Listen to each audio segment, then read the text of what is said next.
Hallelujah. धन्यवाद यीशु, धन्यवाद गुरु यीशु मसीह परमेश्वर का करे। आज के समय के लिए उसका धन्यवाद करे, इस सुंदर समय के लिए उसका धन्यवाद करे। अपने मनों को तैयार करे, वचन के लिए तैयार करे अपने मनों को। धन्यवाद परमेश्वर, धन्यवाद गुरु यीशु मसीह को करते। पिता परमेश्वर, आज का वचन इनके हृदय रूपी पटिया में बस जाए खुदाबाद, और इनको छुटकारा दे और इनको आशीष दे पिता परमेश्वर। इस वचन के द्वारा हर एक के जीवन में वो कार्य हो पिता परमेश्वर, और ये सेम ना रहे पिता परमेश्वर। कोई अंधकार की शक्तियां इन वचनों को छुड़ाने ना पाए, भरमाने ना पाए इनको पिता परमेश्वर।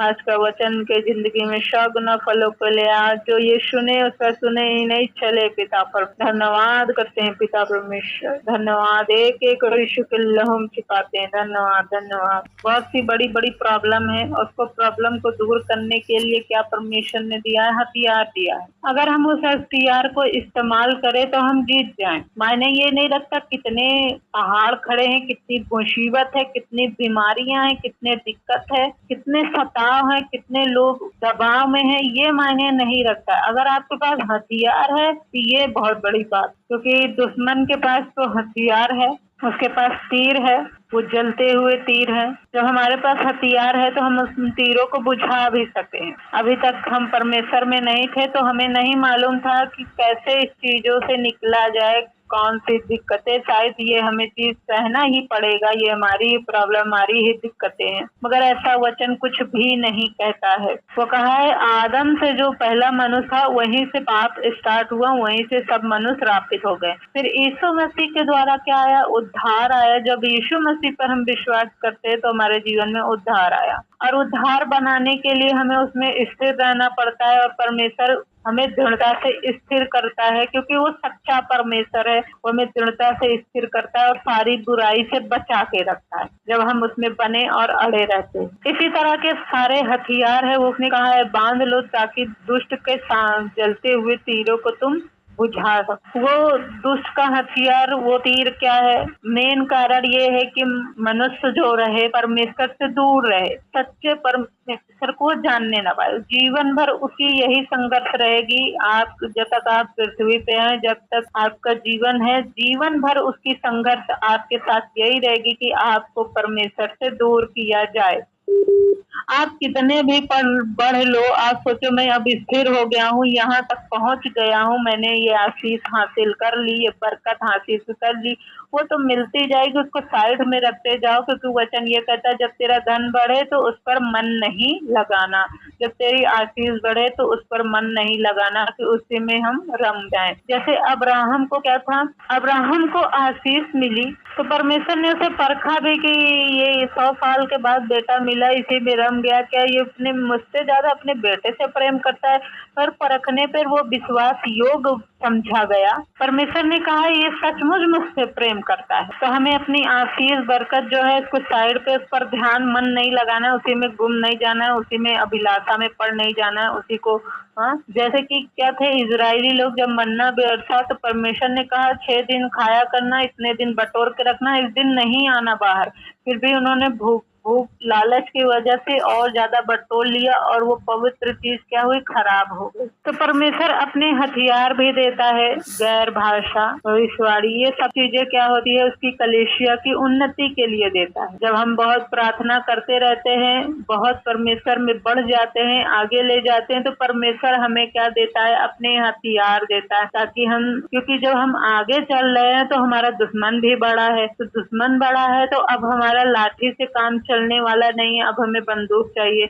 अब हम बहुत आगे बढ़ गए हैं तो दुश्मन भी बड़ा है, तो अब हमें बंदूक से काम नहीं चलेगा हमारा, अब हमें तोप चाहिए। फिर क्या चाहिए? बम चाहिए। एक बार में ही क्या हो? सत्यानाश हो जाए, उसके पूरे देश का सफाया हो जाए। तो सेम चीज जब आपको परमेश्वर बढ़ाता है तो आपकी सारी चीजों को, हथियारों को भी वो देता है। उसी में से एक हथियार है गैर भाषा है। ये परमेश्वर की ये क्या है? स्वर्गीय भाषा है। जिनको नहीं नहीं मिली है उसको देता है जो प्रार्थना करता है। विश्वास करने वाले को मिलता है गैर भाषा। अगर हम रोमियो की पुस्तक उसका मरकुस की पुस्तक उसका 16 अध्याय निकालें, क्योंकि हर एक हथियार का महत्व है, ध्यान से सुने, परमेश्वर भी आपको देगा तो विश्वास योग्य, क्योंकि वो जो आएगा पवित्र आत्मा और आग से बपतिस्मा देगा। जैसे 16 अध्याय उसका 17 वचन पढ़ेंगे तो यहाँ लिखा है विश्वास करने वाले में ये चिन्ह होंगे। कुछ लोग कहते हैं ये कोई भाषा वैसा नहीं है, परमेश्वर की ओर से नहीं है। अगर इस तरह की हम बातें सुनते रहेंगे तो बहुत टाइम लग जाएगा। गैर भाषा वो चीजों को लेने में जो परमेश्वर की ओर है, तो हम उस चीज को प्रार्थना करें परमेश्वर से, वो हमें देता है। यहाँ लिखा विश्वास करने वाले में ये चिन्ह होंगे, मेरे नाम से दुष्ट आत्मा निकालेंगे, नई नई भाषा बोलेंगे। इसमें क्या है? नई नई भाषा। नई नई भाषा वही गैर भाषा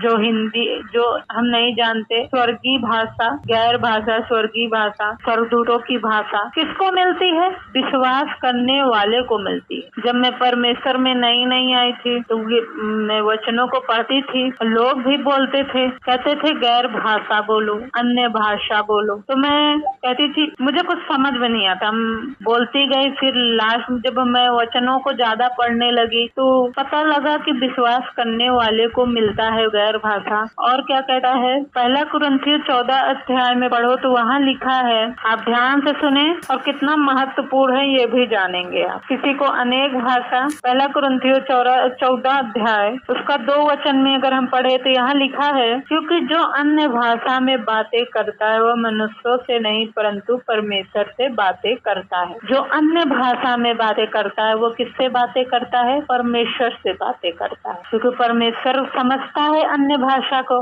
अगर मेरे सामने एक दोस्त अंग्रेजी वाला खड़ा हो जाए और मैं अंग्रेजी में बोलने लगूं, बगल में कोई अंग्रेजी ना समझता हो, मैं अंग्रेजी में बोलने लगूं, तो जो अंग्रेजी जानता है वही समझेगा, हाँ, बगल वाला नहीं जानेगा। सेम चीज है, परमेश्वर ने दे दिया है गैर भाषा, अनेक भाषा, तो परमेश्वर गैर भाषा जानता है। अगर मैं गैर भाषा में जैसे मैं कह रही हूँ कि अपनी भाषा बुद्धि में प्रार्थना करती हूँ, जैसे कहते मैं आत्मा से भी प्रार्थना करूंगा, बुद्धि से भी प्रार्थना करूंगा। तो आत्मा मतलब गैर भाषा में जो प्रार्थना करता है वो क्या करता है? आत्मा से। और बुद्धि से क्या है? जो अपनी भाषा में, हिंदी लैंग्वेज में जो उसकी मातृभाषा है उसी को हम बुद्धि की भाषा कहते हैं। जो मैं बुद्धि से भी प्रार्थना करूंगा। अब जो हम शुरुआती आते हैं परमेश्वर में तो डायरेक्ट हम गैर भाषा में, अन्य भाषा में प्रार्थना नहीं करने लग जाते, हम अपनी भाषा में मतलब बुद्धि से प्रार्थना करते रहते हैं। प्रभु जो चीज हम सुने हैं, सीखे, प्रभु ऐसे चीज ठीक करता है, ऐसी गवाहियां बनती है, ऐसे वचन